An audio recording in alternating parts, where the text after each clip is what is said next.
What's going on, squad? Your man Unspoken Reviews back again with another video. And today, I know I'm a little late to the party, but I was trying to wait to find footage of this trailer, but it was the D23 footage and trailer that was dropped for Captain America Brave New World. All right, guys. So yeah, I'm not going to be actually playing the trailer. I'm pretty sure it won't be long before the Marvel and Disney trailer assassins find it and take it off the internet and probably give someone a big copyright fine. However, that's not going to stop me from taking some screenshots of that trailer and putting it up here for us to talk about. All right, guys. So I was very excited seeing this trailer. I know this film is getting a lot of backlash, especially with the information of finding out that the director of the film is actually going to be taken off the film. I think that pretty much sucks. I think a lot of people are kind of looking at this as if this is going to destroy the film. However, I'm still hopeful that this movie is going to be good. After looking at that D23 footage, I'm actually filled with more excitement than I was from seeing the teaser trailer that was put a couple weeks ago. All right, guys. So at the beginning of the trailer, we get the situation that's going on at the White House.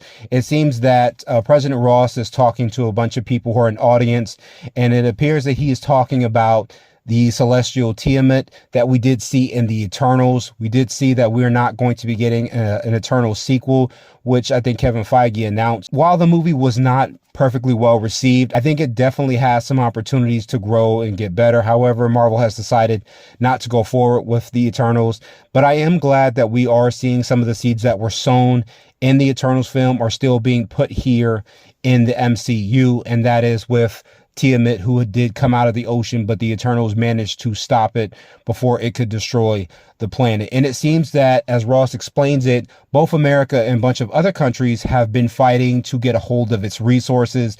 However, thanks to Sam Wilson and Joaquin Torres, who is now the Falcon in this film, they were able to stop the other countries and get their hands on what is now known as adamantium. That's right, guys. We do now have our first reveal of adamantium in the MCU. We do know that adamantium has been grafted to Logan Skeleton to make him Wolverine. Now, we do know that's part of the Weapon X program, which is throughout the years in the MCU. There have been different Weapons Plus programs, different Weapons 1 program, all of these different types of programs, which leads up to Wolverine getting the adamantium. I'm not exactly sure if that's what's going to happen in this MCU timeline or if they're going to wait till after the reboot to bring in the X-Men. I'm not exactly sure, but I'm glad to see that it's referenced. I'm glad to see that at least some films that are not being continued in the MCU still have some effect going forward. All right, guys. So after the event of this trailer, I think it kind of goes in different orders, but I'm just going to go by the trailer that we're seeing. It seems that Ross brings Sam into the office and he's talking to him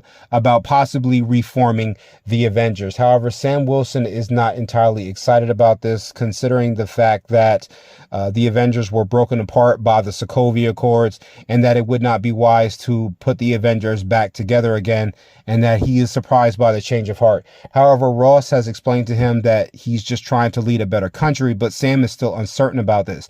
This is the thing I do like about Sam Wilson, and we'll kind of get back to that as I go to the next part. The trailer picks up after the events of Isaiah Bradley trying to assassinate President Ross. However, Bradley does get away. In the next part of the trailer, we do see, Sam going down to the hidden bunker, which is actually in the actual White House itself. Here in the MCU it's happening, but it is in real life. He goes through, brushing through the security, and he goes to confront Ross about the events that did happen. Ross, immediately disperses his cabinet, and as he's talking to Sam, he's trying to have privacy with him, but we do get a character that does intrude, and this character is known as Ruth Bath Seraph. Excuse me if I got her name wrong, but she's actually formerly a Black Widow that was saved by Natasha and Yelena in the Black Widow film. Once again, another film that's being referenced in the MCU. I'm glad to see that there are, events that happen from that film that have consequences later on down the line. However, Ross says that he genuinely does trust Ruth and that she can stay in the room.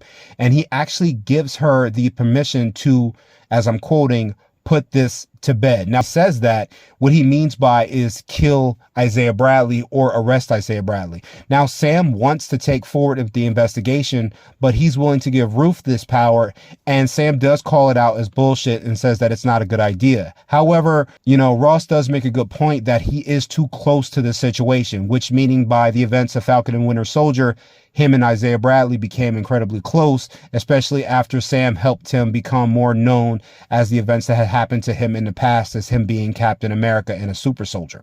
But this is something that I did mention back and forth that I really like about Sam. And it's the fact that Sam is not the Captain America that follows the orders. I know a lot of people don't really like Sam Wilson, Captain America. I genuinely like this character, especially because he is a Captain America that is for the people. He's not just following after the orders. He really tries his best to see everybody's view on it and tries to do what's best for everybody in the scenario, not just one side. And I think that's what makes this Captain America so great. I know in the MCU, Steve Rogers was not that close-minded either. He was willing to see things from a different perspective. However, the Steve Rogers we get in the comics is a little bit more of a rule follower. He's more of a Boy Scout. He follows the rules and he does not deviate from it. Now, I did just finish reading some of Captain America Sam Wilson comics that actually came out in 2015. And it's kind of funny because a lot of fans are saying they don't like Sam Wilson. However, I've seen a lot of people in the comments of this trailer saying that's not my Captain America. And it's kind of funny because as I was reading some of the comic books, I was reading #1, and there's actually a scene in there when Sam Wilson is on a plane where a woman says, "All I know is that you're not my Captain America." And I think that's so hilarious that the same things that we see in the comics is translated in real life, is translated in the films. And I find that kind of hilarious that people could be that close-minded and not willing to give someone a chance just because they don't have a super soldier serum. Either way, the trailer does continue on, and as Sam is still willing, I'm pretty sure he's still going to go forward with trying to figure out what happened. But the trailer does show us, Gabriel Esposito's character. I did make a mistake in that in the official teaser trailer. I thought that was him making those quotes. However, it was actually Samuel Stearns. But it seems that Gabriel Esposito will be playing Seth Volker, who is actually Sidewinder, who is actually the leader of the Serpent Society. So I'm glad that even though the Serpent Society was taken away in what was supposed to be Captain America 3, that we're getting traces of them here in this film. And it seems like we get kind of a fight scene. It seems like, Volker kind of tries to take a shot at Sam Wilson to try to kill him. We do get some pretty cool scenes of Sam Wilson putting up a fight with the shield. We get to see him in some of the suits. We actually get a pretty cool shot of both Sam and Torres in their respective suits, kind of walking together. It's pretty cool to see that friendship budding the same way we got from Sam and Steve. And it's pretty cool to see, Torres coming in his own as the Falcon. So it does seem that as people are investigating, we do see that Samuel Stearns is the one that is responsible for this. He is actually the leader in the comic. Character is actually going to be played by Tim Blake Nelson, who was actually in The Incredible Hulk. I'm glad that even though The Incredible Hulk is not that much mentioned in the MCU, the character, the leader, is still active in and this kind of solidifies the Incredible Hulk as part of the MCU.